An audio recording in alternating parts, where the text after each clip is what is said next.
मान्य सदस्य देवेंद्र भुयार. अध्यक्ष महोदय, मी 23-24च्या पुरवणी मागण्यावर बोलण्यासाठी इथे उभा आहे. अध्यक्ष महोदय, 27 नोव्हेंबर ते 29 नोव्हेंबर वरुड आणि मोर्शी तालुक्यामध्ये मोठ्या प्रमाणात अवकाळी पाऊस आला आणि त्यामध्ये संत्रा, कापूस, सोयाबीन, तूर, मोसंबी या सगळ्या पिकांचं 80% पेक्षा जास्त अध्यक्ष महोदय नुकसान झालं.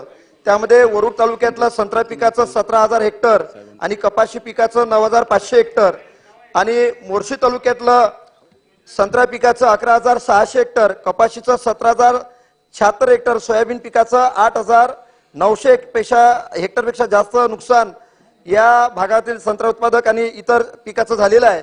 अध्यक्ष महोदय, एकच विनंती आहे की एनडीआरएफ एसडीआरएफची जे अट आहे ते शिथिल करून शेतकऱ्यांना, संत्रा उत्पादक शेतकऱ्यांना हेक्टरी 1 लाख रुपयाप्रमाणे नुकसान भरपाई आपण या डिसेंबर महिन्याच्या शेवटल्या आठवड्यापर्यंत आपण त्यांना दिली पाहिजे.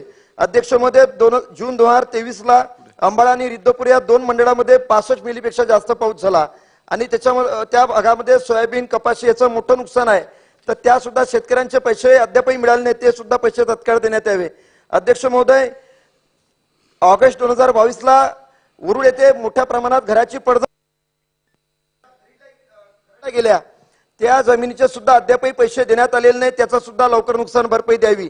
अध्यक्ष महोदय, 22-23चा संत्र्या, आंब्या, बाराचा जो विमा काढला गेला स्वयंचलित हवामान यंत्राच्या काही बिघाडामुळे त्या भागातील साधारणतः 2,000 शेतकरी वरुड मोर्शी तालुक्याचे वंचित कदाचित राहू शकते.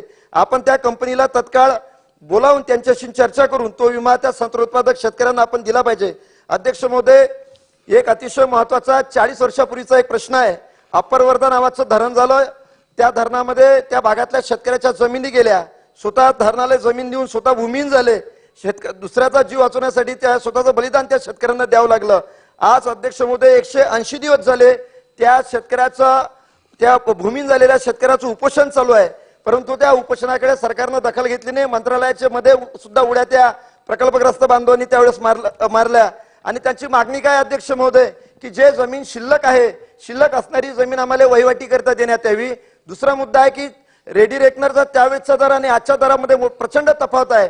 विशेष असं पॅकेज त्या अप्पर वर्धा प्रकल्पग्रस्त आणि वरुड मोर्शी तालुक्यातील प्रकल्पग्रस्तांना देण्यात यावं, ही मागणी त्यांची अध्यक्ष महोदय आहे. आणि कुटुंबातील एखाद्या व्यक्तीला शासकीय नोकरीमध्ये समावेश करावा, ही मागणी प्रामुख्याने अध्यक्ष महोदय त्यांनी ठेवलेली आहे. अध्यक्ष महोदय, माझ्या मतदारसंघात पवार समाज आणि शिकलकरी समाज मोठ्या प्रमाणात आहे. पवार समाजातील शिकलकरी समाजाचे पोरं शिक्षण चांगलं त्यांनी घेतलं, परंतु नोकऱ्या लागू शकत नाही, शासकीय योजनेचा त्यांना लाभ भेटत नाही, शिक्षणापासून सुद्धा ते वंचित आहे.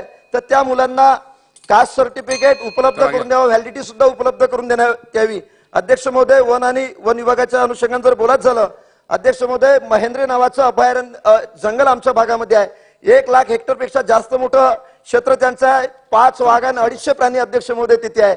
त्या महेंद्री जंगलाला राखीव वन संवर्धन क्षेत्र घोषित केल्यापेक्षा अभयारण्य जर अध्यक्ष महोदय आपण घोषित केलं आणि त्या भागामध्ये असणारे जे काही गावं आहे त्या लोकांची सुद्धा आता हरकत नाही, ते सगळे लोक आता शेती द्यासाठी तयार आहे, गाव सुद्धा द्यासाठी तयार आहे. आणि एक मोठं अभयारण्य तिथं निर्माण होऊ शकते. त्याच्या माध्यमातून लाखो लोकांना, हजारो लोकांना रोजगार सुद्धा अध्यक्ष महोदय त्या माध्यमातून उपलब्ध होईल. धन्यवाद.